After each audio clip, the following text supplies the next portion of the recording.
À la une de ce 20h, plus de 47% taux d'admission au DEF cette année. Les résultats ont été publiés cet après-midi. Mayuma Diabaté du Britannique militaire de Kati est la première nationale avec une moyenne de 18,56 sur 20. Atmosphère dans les établissements scolaires dès le début de ce journal. 300 étudiants de licence de 8 écoles supérieures de santé ont été interdits lundi dernier de participer aux examens. La cause, leurs écoles respectives ne sont pas reconnues par l'État. La Direction générale de l'enseignement supérieur et de la recherche scientifique est engagée à assainir le secteur. C'est le grand format de la rédaction. Rideau sur la deuxième session extraordinaire du Conseil économique, social et culturel, une session consacrée au renouvellement de certains postes au sein de l'institution. Voilà pour les titres. Mesdames, Messieurs, bonsoir. Le Mali abritera du 9 au 11 octobre prochain la 143e conférence internationale de l'Union francophone de l'audit interne. En prélude à l'événement, le Premier ministre Choguel Kokala Maïga a reçu le président de l'Association des contrôleurs, inspecteurs et auditeurs du Mali, Moussa Diakité, qui sollicite l'accompagnement du gouvernement pour l'organisation de cette conférence, donne plus de détails au micro de Mohamed Kayantao. C'est une conférence internationale qui se fait tous les 2 ans et le Mali a été choisi depuis 2018 pour abriter cette conférence. Mais en raison de la crise sanitaire Covid, la conférence a été reportée en 2022. Le thème porte sur le rôle et responsabilités des auditeurs en période de crise multidimensionnelle. Il s'agit notamment de la crise sécuritaire et de la crise sanitaire. Le choix de ce thème s'explique de manière aisée. Sur le plan international, nous avons vu les conséquences de la guerre en Ukraine, les conséquences qui ont été ressenties jusqu'ici, par exemple, sur le carburant. Nous avons vu les conséquences de l'embargo au Mali. Nous avons vu aussi les conséquences de la Covid-2019 par rapport à la vie des citoyens. Nous avons eu le soutien du Premier ministre pour l'accompagnement de cette activité et du soutien de tout le gouvernement pour nous accompagner à réaliser cette activité au Mali. Cette activité est destinée à faire la rencontre entre 250 participants qui viennent de tous les pays de l'Union francophone de l'audit interne, y compris les pays frontaliers. Autre audience, cette fois-ci au Conseil national de transition, où le président de l'organe législatif a reçu ce matin donc le président de la commission de rédaction de la nouvelle constitution. Fousseini Samake est venu solliciter les conseils et le soutien de cette institution dans l'accomplissement de la mission de la commission qu'il dirige. Le président du CNT a réaffirmé la disponibilité de son institution à accompagner la commission de la rédaction de la nouvelle constitution de la République du Mali pour la réussite donc de ce processus d'élaboration d'une nouvelle constitution pour le Mali. Je vous l'annonçais dans les titres fin ce matin des travaux de la deuxième session extraordinaire du Conseil économique, social et culturel. Une session consacrée au renouvellement de certains postes au sein de l'institution. Les conseillers entendent apporter surtout une contribution aux réformes enclenchées par les autorités de la transition. Le reportage est signé Boubacar Kanouté. Cette deuxième session extraordinaire de la 6e mandature du Conseil économique, social et culturel a été marquée par le renouvellement partiel du bureau de la 8e institution de la République.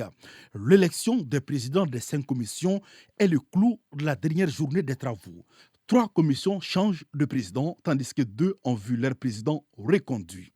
Conscients du défi, ils se disent prêts pour cette mission régalienne. J'encourage les nouveaux membres, c'est-à-dire les secrétaires généraux et aussi les présidents élus, anciens et nouveaux, la tâche qui nous a été confiée, et c'est vraiment de gros défis. Je les rassure aussi de mon soutien, ma solidarité pour la réussite de la mission qu'on vient de nous confier.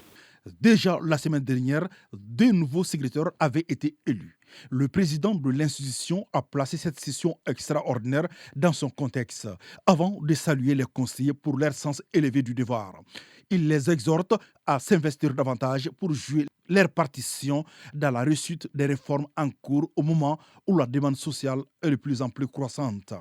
La sixième mandature du Conseil économique, social et culturel intervient dans un contexte marqué par une demande sociale crescente et relative aux réformes politiques et institutionnelles.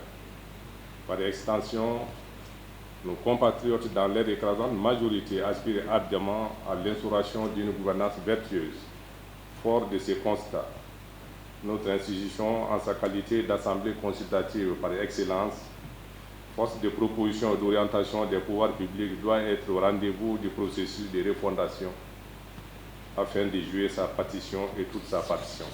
À titre de rappel, le Conseil économique, social et culturel est aujourd'hui membre de plusieurs instances décisionnelles au niveau sous-régional et international, toutes choses qui honorent notre pays.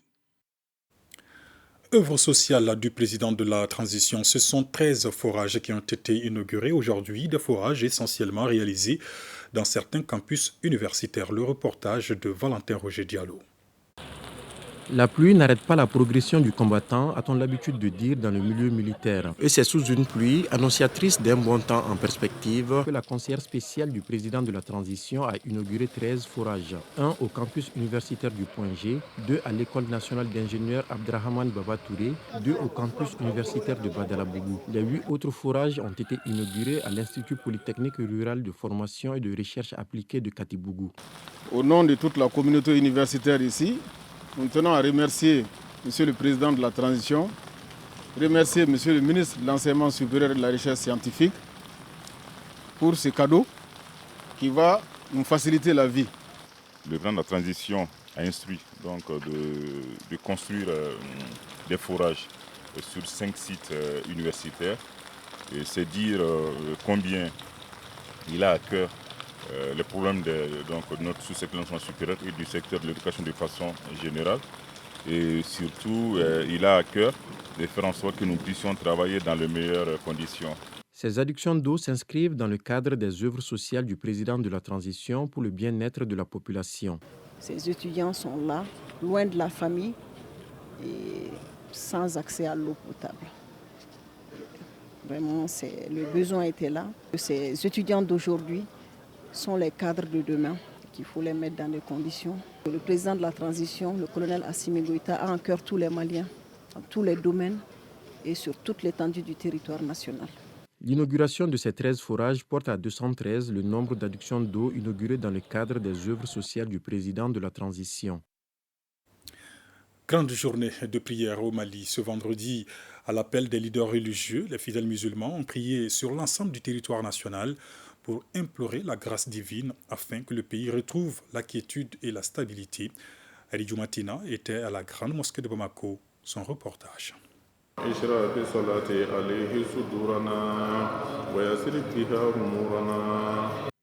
L'arme la plus solide et efficace pour le croyant musulman, selon les érudits, reste la prière et les bénédictions.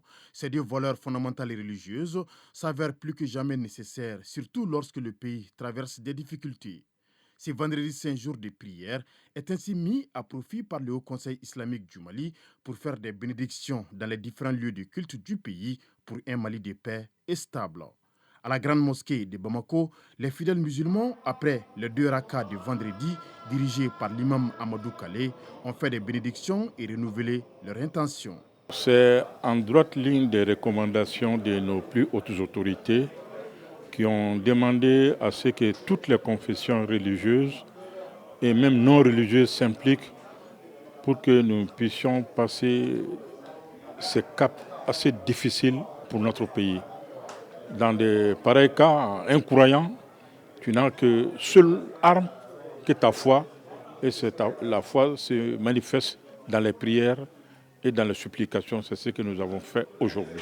Dans toutes les mosquées, c'est des recommandations du Haut Conseil islamique du Mali, et afin que notre pays puisse sortir de ce mauvais pas. Et le dimanche, ce sera le tour des églises. Le pays traverse des moments assez difficiles. Le Haut Conseil islamique a organisé cette journée de prière pour la paix un peu partout. Cela est une très bonne chose car les bénédictions et les prières constituent pour le musulman un aspect fondamental pour surmonter les difficultés.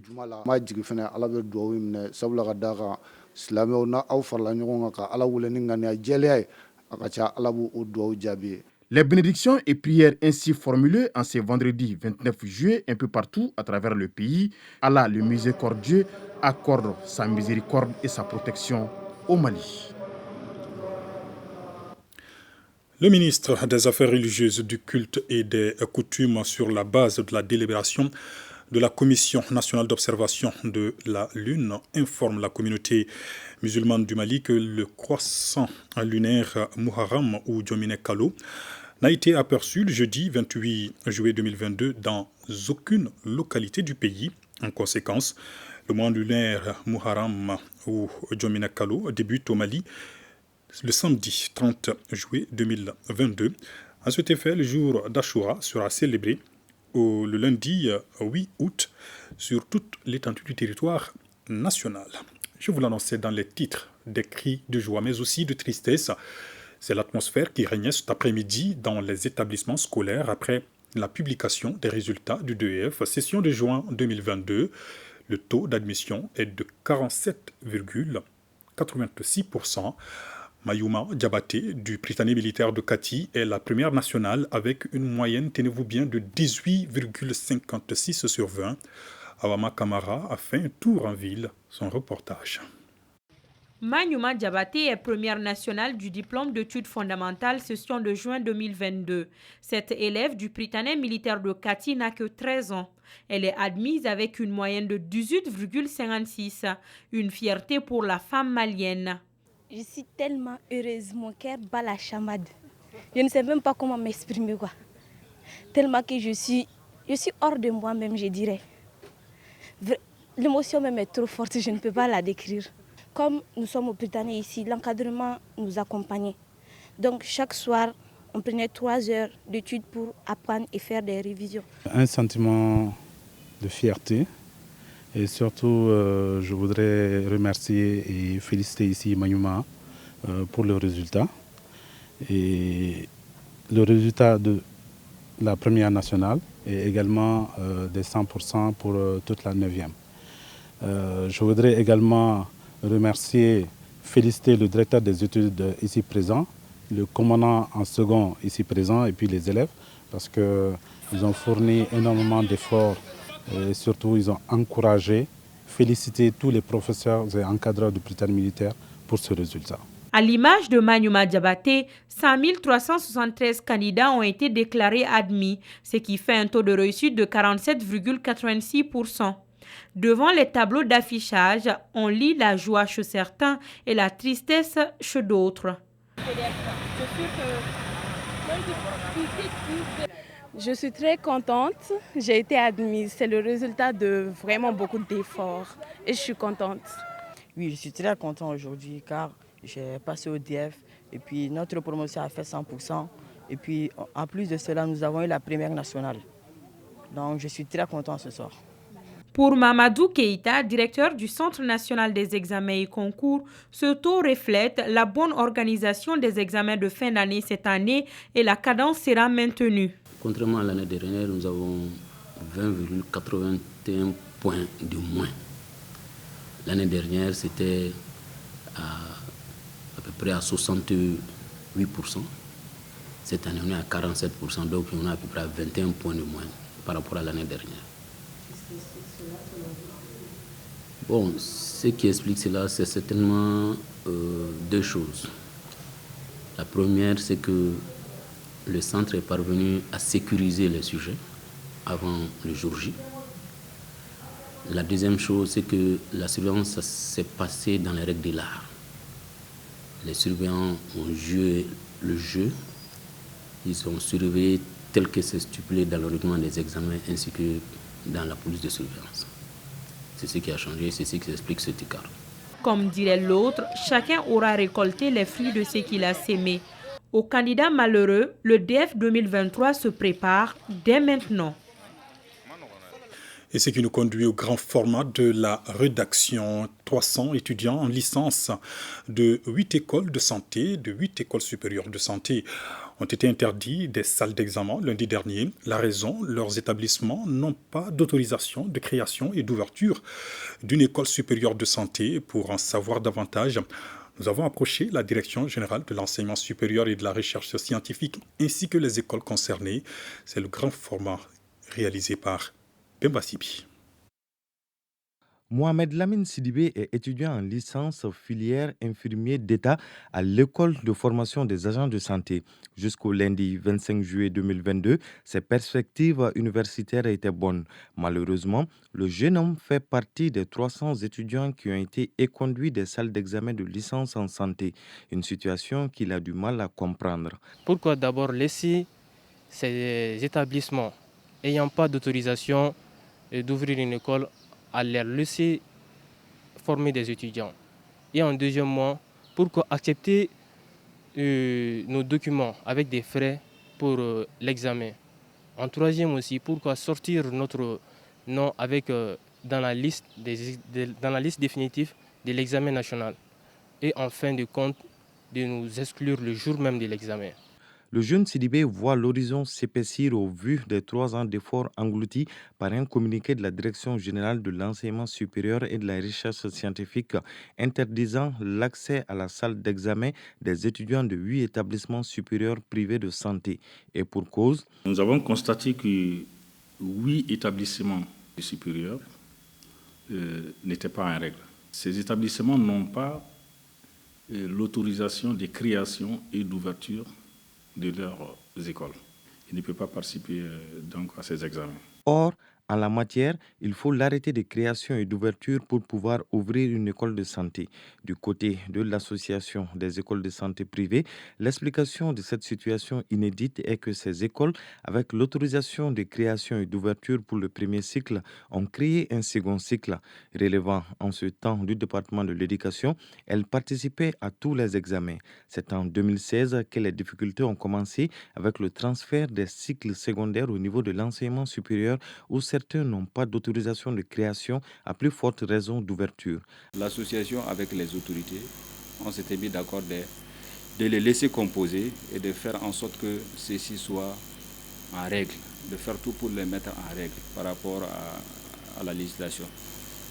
Et c'est comme ça qu'on a commencé le processus depuis 2016. Chaque année, c'est la même chose qui revient. Mais de 2016 à maintenant, la plupart des écoles qui n'étaient pas en règle sont en règle aujourd'hui. Il ne reste que quelques-unes dont on peut dire que les 8, pas les 8, mais les 7 font partie de ces écoles. Malgré ces processus en cours, ces 300 étudiants ont été privés d'examen. Puis encore, ils l'ont su le jour du concours, ce qui crée des désagréments aux étudiants et à leurs parents. En cette période cruciale de fin d'année où les examens sont en cours, alors pour nous, parents d'élèves, c'est extrêmement difficile à supporter. Une piste à étudier pour éviter de tels désagréments. Pour le moment, les responsables de l'Association des écoles de santé privées demandent l'indulgence de la Direction générale de l'enseignement supérieur et de la recherche scientifique en organisant une session spéciale pour ces étudiants avant l'épreuve pratique qui dure 1 mois et le stage de 45 jours. D'autant plus que les épreuves écrites qui ont débuté le lundi dernier ont pris fin ce vendredi 29 juillet 2022. La gouvernance, la résilience et les réformes curriculaires, 3 thématiques au centre de la revue conjointe du secteur de l'éducation et de la formation professionnelle. Les échanges devraient permettre aux acteurs et partenaires concernés d'examiner les forces et faiblesses du système. Fademba Keïta. Des réponses urgentes et efficaces aux défis tels que l'étude d'adéquation entre la formation professionnelle et l'emploi, une meilleure qualité de l'éducation, la bonne gouvernance, la résilience et les réformes curriculaires passent par la revue sectorielle conjointe du secteur de l'éducation et de la formation professionnelle en cours. C'est pourquoi les rapports annuels des performances 2021 du ministère de l'Enseignement supérieur et de la Recherche scientifique, de l'Éducation nationale et de la formation professionnelle, du suivi des indicateurs du système éducatif 2017-2018, 2021-2022 et les statistiques de l'emploi 2021 sont sur la table des acteurs présents. L'organisation d'une revue permet en tout cas, à travers les résultats obtenus au cours d'une année, de permettre à un secteur de se projeter dans l'avenir pour voir dans quelle mesure les résultats sont obtenus et comment les indicateurs sont en train d'évoluer. Il s'agira pour vous de présenter le bilan des réalisations physiques et financières des ministères en charge de l'éducation et de la formation professionnelle au titre de l'année 2021, d'analyser les performances du programme décennal deuxième génération, de formuler des recommandations. Les partenaires se disent satisfaits des résultats enregistrés par le secteur de l'éducation, mais invitent l'État à plus de performances. Malgré le contexte difficile, il nous faudra redoubler d'efforts pour maintenir le fonctionnement des écoles, garantir une meilleure gestion du personnel, assurer une amélioration de l'implication du niveau décentralisé, maintenir un climat apaisé au sein du système éducatif et promouvoir davantage l'enseignement à distance pour l'atteinte des objectifs fixés dans le PRODEC 2.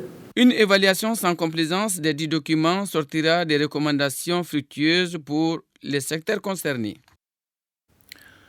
Le Centre national des œuvres universitaires tient une session d'évaluation à mi-parcours pour l'exercice 2022. L'on note que de janvier à ce jour, près de 3 milliards de francs CFA ont été déboursés pour la prise en charge des allocations financières des étudiants. Également, la capacité d'accueil des étudiants a augmenté de 1020 lits et 53 000 dossiers de bourses ont été traités en ligne pendant la même période. Batraoré. Assistance aux étudiants pour l'amélioration continue de leurs conditions de vie et d'études. C'est l'une des missions essentielles du CNU, Centre national des œuvres universitaires du Mali. La structure s'est attelée à cette tâche au cours du premier semestre de l'année 2022, malgré un contexte difficile marqué par les effets de la crise sanitaire et les sanctions économiques imposées au Mali. Nous avons reçu un peu plus de 53 400 demandes en ligne que nous avons traitées. De janvier à nos jours, le Trésor public a payé près de 3 milliards de francs CFA aux étudiants dans le cadre de la prise en charge de leur allocation financière.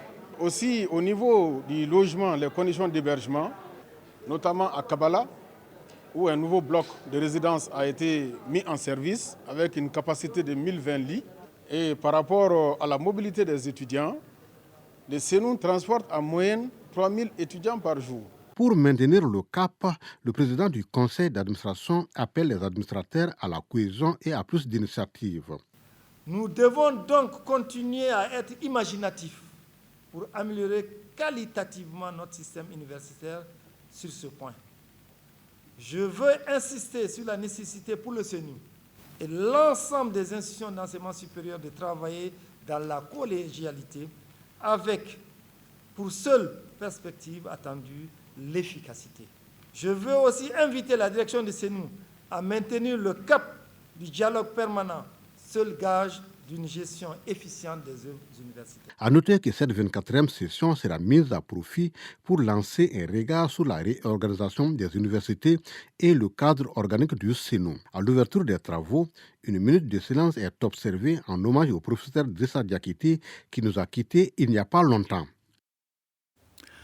Le Fonds Climat Mali a tenu la 14e session de son comité de pilotage. L'état de mise en œuvre des recommandations de la 13e session, le rapport d'activité du deuxième semestre 2022 sont entre autres points soumis aux membres du comité de pilotage. Le reportage est signé Sokona Kamisoko.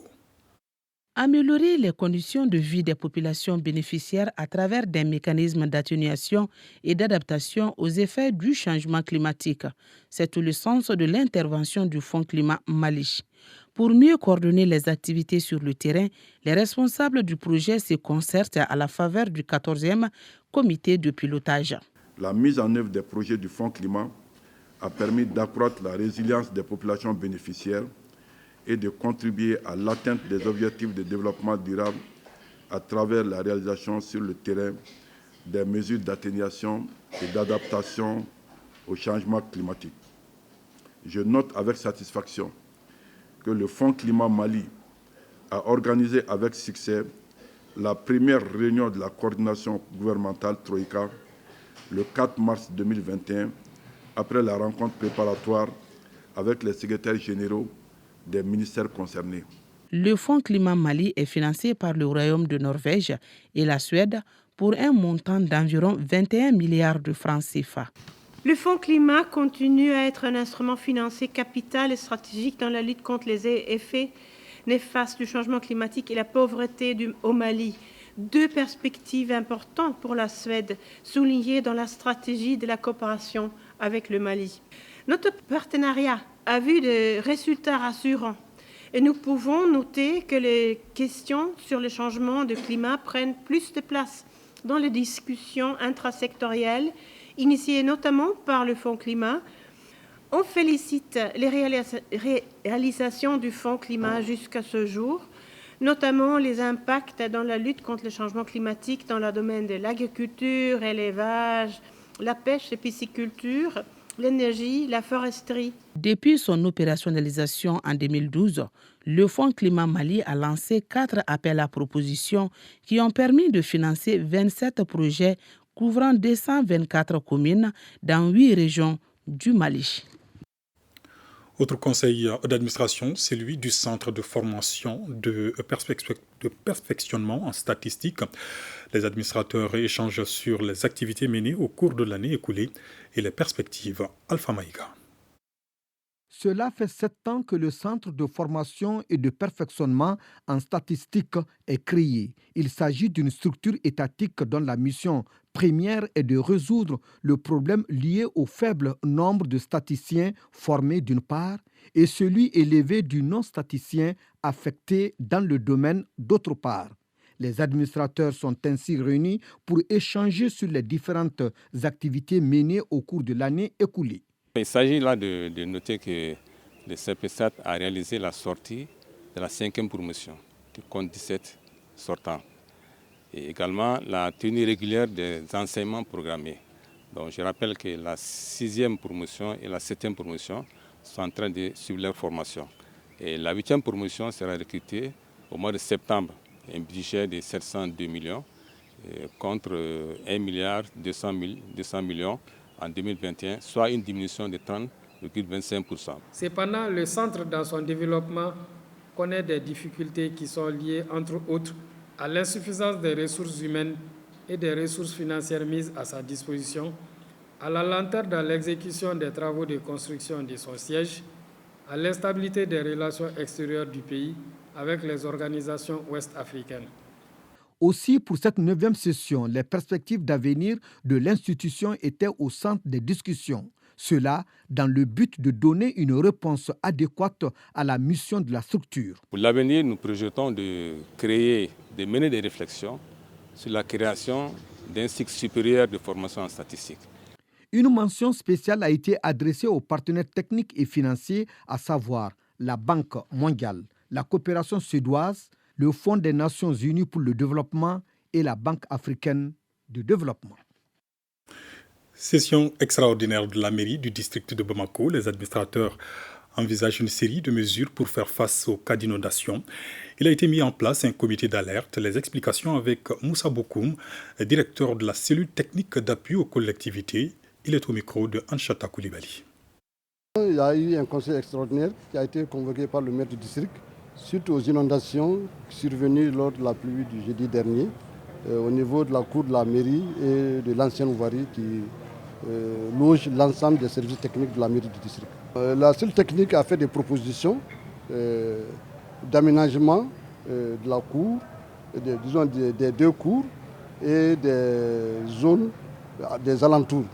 Parce que vous n'êtes pas sans savoir que dans la ville de Bamako, après chaque pluie, il y a des ouvrages de drainage qui sont destinés à évacuer les eaux.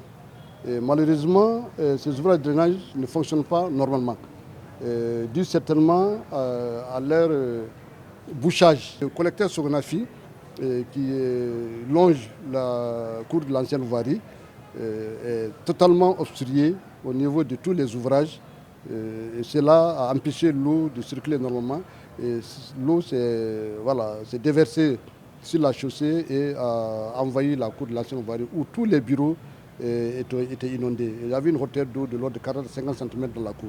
Et ça, c'était vraiment désagréable. Donc ce que nous avons proposé, c'est de veiller au curage régulier et de façon performante de tous les ouvrages de drainage de la ville, parce que nous, c'est la mairie du district quand même, de la ville, pas de l'ancienne voirie seulement, de veiller à cela et aussi à l'intérieur faire en sorte que les eaux résiduelles qui vont rentrer dans la cour puissent sortir facilement. Le coût que nous avons estimé pour la cour de l'ancienne voirie, ça c'est 107 millions à peu près, et pour la cour de la mairie, ça fait à peu près 328 millions. Dans des communiqués déposés à la rédaction, le parti Mouvement pour la démocratie et le changement, le collectif pour la défense de la souveraineté nationale du Mali et le comité stratégique du M5 RFP Malikoura ont suivi avec une grande indignation plusieurs attaques perpétrées récemment par des terroristes contre les forces de défense et de sécurité. Il condamne avec la dernière rigueur tous ces actes odieux qui participent de la volonté de déstabilisation du Mali par les terroristes et leurs parrains depuis 2012. Présente leurs condoléances aux familles de toutes les victimes civiles et militaires et souhaite un bon rétablissement aux blessés. Don de céréales aux veuves et retraités des douanes. Une action de l'association Solidarité Femmes d'ici et d'ailleurs. Le geste vise à atténuer la souffrance des personnes cibles en ces périodes difficiles. Mariam Koulibaly.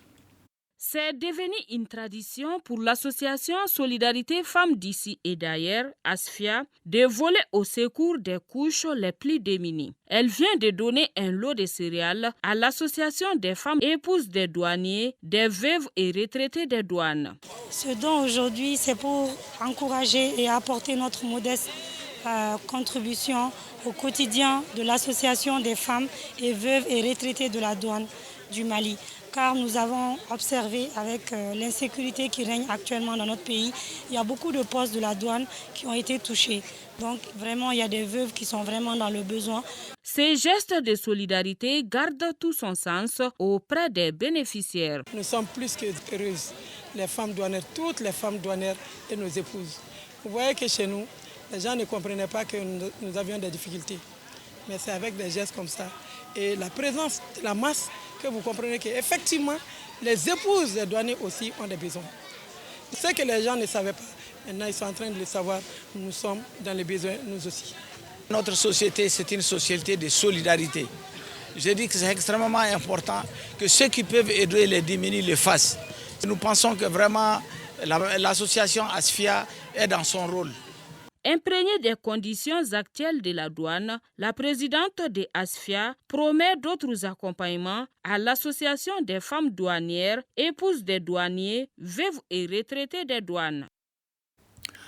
637 millions de francs CFA, c'est le coût de 2000 tonnes d'aliments bétail que la FAO vient d'octroyer au gouvernement. L'objectif est de contribuer à l'amélioration de la production pastorale dans les régions de Ségou, Mopti, Gao et Tombouctou. Reportage Jacqueline Dacour. Constitué des sons de blé et de tourteaux de coton, ces dons de la FAO, Organisation des Nations Unies pour l'alimentation et l'agriculture, et ses partenaires viennent appuyer les éleveurs pendant la période de soudure. Ainsi, 2000 tonnes d'aliments bétail seront partagées entre les régions de Ségou, Mopti, Gao et Tombouctou.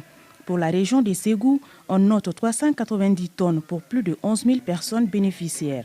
Pour faire face au déficit fourrager constaté, le ministère du Développement rural a donc estimé dans sa requête adressée à la FAO les besoins en aliments bétail de 22 360 tonnes pour apporter une réponse d'urgence au déficit fourrager.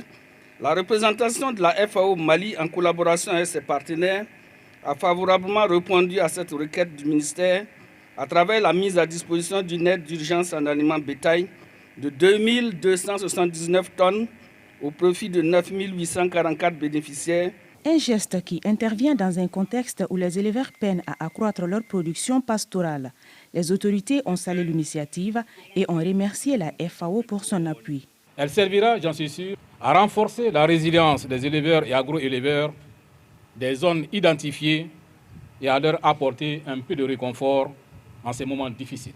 En recevant cet aliment bétail, les bénéficiaires des Ségou n'ont pas manqué d'exprimer toute leur satisfaction à la FAO. Les aliments bétail jouent un rôle capital dans notre système de production animale. Nous, les bénéficiaires, sommes très heureux pour ce geste de la FAO. Nous lui remercions et lui formulons notre gratitude. Dans la région de Ségou, les localités bénéficiaires sont la commune rurale de Senzana, Kamiandougou, dans le cercle de Ségou, et Boadje, cercle de Barwili.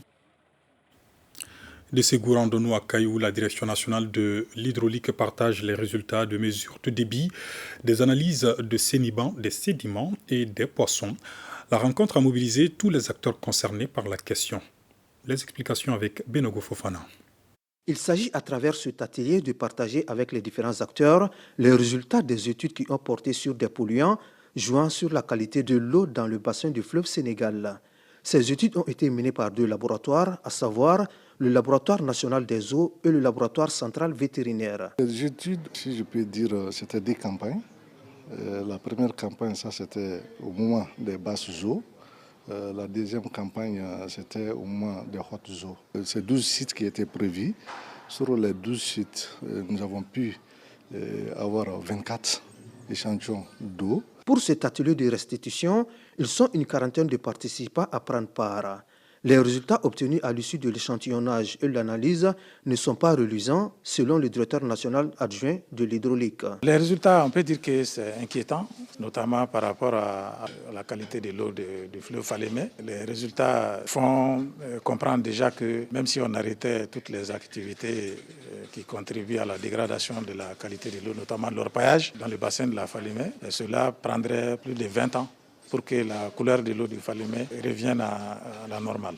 Les résultats vont nous permettre de définir une stratégie d'observation continue des ressources en eau pour continuer à générer de l'information, voir dans le temps comment et les quantités de ressources en eau et les teneurs en différents éléments évoluent dans le temps et pour que cela nous permette de définir, d'identifier des mesures de correction. Au terme de cet atelier, les parties prenantes seront outillées afin de sensibiliser les communautés pour une meilleure gestion des eaux du fleuve.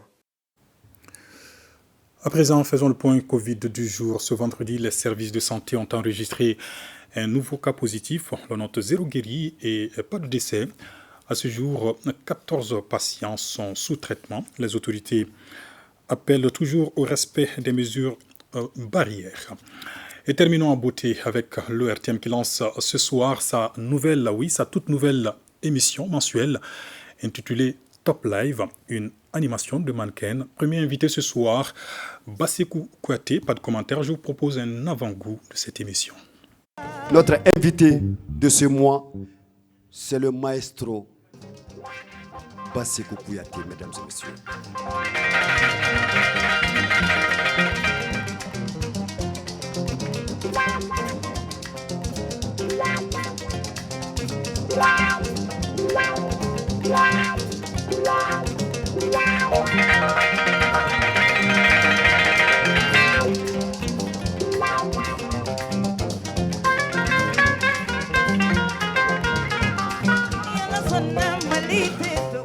Top Live ce soir, donc dans nos programmes à 21h30 et désormais tous les derniers vendredis du mois. À ne pas manquer donc sur l'ORTM. Ainsi va l'actualité nationale. Merci de nous avoir suivis. Grand merci à toute l'équipe de réalisation. Bonsoir.